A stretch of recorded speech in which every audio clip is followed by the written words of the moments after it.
Hi, welcome back to my channel, I'm Wilby TV. Gumagawa nga po ako ng tutorial and vlogs tungkol sa iba't ibang natural na halamang gamot. Kung bago lang po kayo dito sa channel ko, pwede po bang pakihingi ng kaunting tulong, paki-likes po, paki-subscribe po sa hindi pa po nakaka-subscribe, and paki-share na rin po sa friends and family kung mahilig po kayo dito sa ginagawang pag-vlogs ng iba't ibang uri natural na halamang gamot, pag-gawa ng tutorial ng mga halamang gamot at iba pa. Bago po umpisa ang pag-tutorial ko, maraming salamat po sa mga subscriber ko. Thank you po all subscriber, all viewer. Thank you for new subscriber, new viewer. Maraming salamat po sa inyong suporta. Sana po patuloy yung suportahan yung channel ko para lalo pa po mag-growth. Marami po natin natulungan na mahirap na ating mga kabayan na mga sa mga libreng gamutan. Ang tip story ko po ngayon, saan po ba nagagaling yung pimples? Ano po ba yung pinanggagalingan ng pimples? Diba ito ay talagang popular sa ating mga Pilipino, lalo na sa mga kabataan natin, sa babae, lalaki. Kapag may pimples tayo, di ba, parang nahihiya tayo sa friends natin, nahihiya tayo sa kausap natin, at iba pa na kasalamuhan natin sa araw-araw kung yung ating mukha napakadumi ng pimples. Yan po ang tatalakayin natin ngayon, pag-uusapan natin yung pimples, saan nga ba nanggagaling o posibleng panggalingan ng pimples. Tips number 1, pinanggagalingan ng pimples. Kung mahilig ka kumain ng mga pinirito everyday, example, everyday kumakain ka ng piniritong itlog, everyday kumakain ka ng isda na pinirito, tapos napapansin mo na bigla kang tinubuan ng pimples, tapos biglang dumami. Yan, posible na doon galing sa pagkain mo ng mga piniritong itlog everyday o fried egg, fried na fish. Yan, grabe sa mga mamantika na kinakain mo. Yan yung tips number 2. Tips number 2, tips number 1, yan yung tips number 1, sorry. Tips number 2, pinagagalingan ng pimples, yung maduming kapaligiran. Alam mo yung maduming kapaligiran, nagkakakos ka din ng maduming sa hangin, dumi sa hangin. Example, yung bahay ninyo malapit sa basurahan o tambakan ng mga garbage. Tapos, di ba, iba't iba ang tinatapon ng basura. Tapos, malakas to yung hangin. Tapos, yung higaan mo, yung bed mo, naka-open din sa basurahan.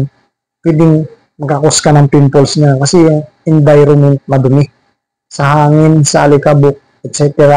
na maduming kapaligiran o madumi loob ng bahay nyo, pwede rin. Yun yung tips number 2. Tips number 3, pinanggagalingan ng pimples, yung madumi ang dugo mo.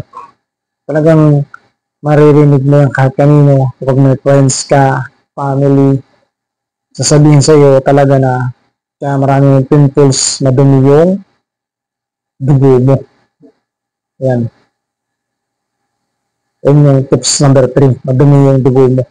Tips number 4, pinanggagalingan ng pimples, yung pagkain ba na allergy ka, pwede rin yung pabalik-balik yung pimples mo, hindi rin mawala yan. Example, kumakain ka ng hipon everyday. Example, kumakain ka ng karne.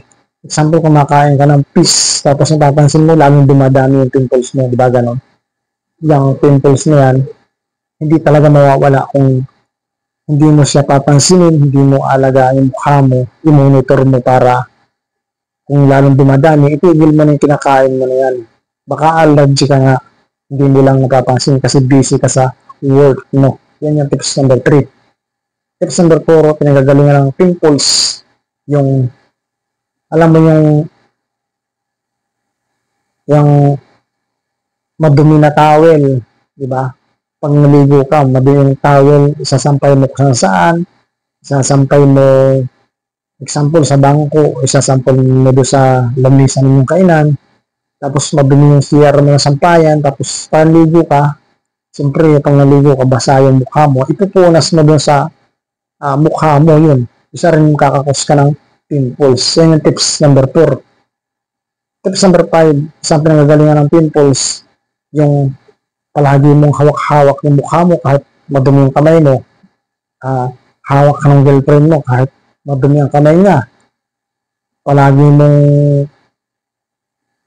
hinahawakan ng kasama mo sa bahay, example, may kasama ka dyan, hinahawakan, tapos madumi yung kamay, saan mawak sa basura, o etc. galing sa palengke, galing sa mga pagbiyahe, siyempre madumi yung kamay yan, kumapit sa mga doorknob ng pinto, CR, public CR, train, airplane, mga tricycle, taxi, siyempre hindi ninyo alam kung madumi ba yung kumapit o hindi yan. Tapos hawakan yung mukha mo, yan nagkakakos din ng pimples pag hawak sa mukha mo. Yan yung tips number 5 na pinanggagalingan ng pimples. Ito po yung tips ko para makaiwas kayo sa pimples everyday. Yung mga pagkain na pinirito, kung napapansin ninyo, iwasan ninyo kumain. Kung napapansin ninyo na dumadami lalo kung gaya ng pirito itlog. Pirito na itlog or isda, lalong dumadami. Tapos, napansin ninyo, kumakain, dumadami yung pimples ninyo. Kapag tuwing kayo ay naliligo tapos gawa ng towel, posibleng yung towel mo madumi. Palagi mo nang linisan ang towel mo or ginto na pinaghipo mo sa mukha mo o pinaglilinis mo everyday. Unang-una nga yung towel sa pagliligo. Iwasan mo na yung mga maduduming basurahan, madudumi na paligid, lalo na kumahangin. Umiwas ka kung humahangin tapos malikabok, iwasan mo na. Kung napapansin mo, yung pimples mo lang yung dumadami. Yung mga pagkain na kinakain mo, everyday, i-monitor mo rin para pimples mo ay hindi dumami. Yan po yung tips ko sa inyo na free na tips. Ito ang gagawin mo. Kung may pimples ka, everyday maligo ka. Gumamit ka ng sabon na malinis. Gumamit ka ng bimpunga na malinis. Yan yung tips para iwas ka sa pimples at hindi na dumami yung pimples mo. Alam niyo po ba yung pimples ko sa po yung nawawala kung kayo ay araw-araw na naliligo?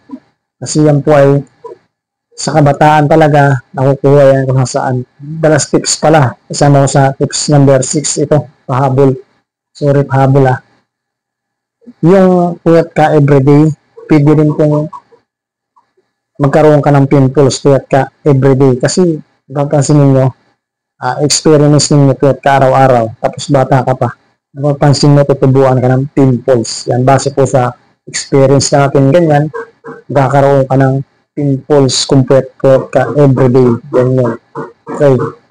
Sana po ay nakatulong ako sa taong may mga pimples at naghahanap po ng solution. Panoodin po ninyo ang video hanggang sa dulo para nakatulong po ako sa inyo. Kung bago lang po kayo dito sa channel ko, pwede po bang pakihingi ng tulong? Likes naman po dyan and pakisubscribe. I-share na rin po ninyo sa friends and family kung mahilig po kayo dito sa ginagawa kong pag-explore and pag-vlogs ng iba't ibang uri natural na halamang gamit. Thank you for watching and bye-bye.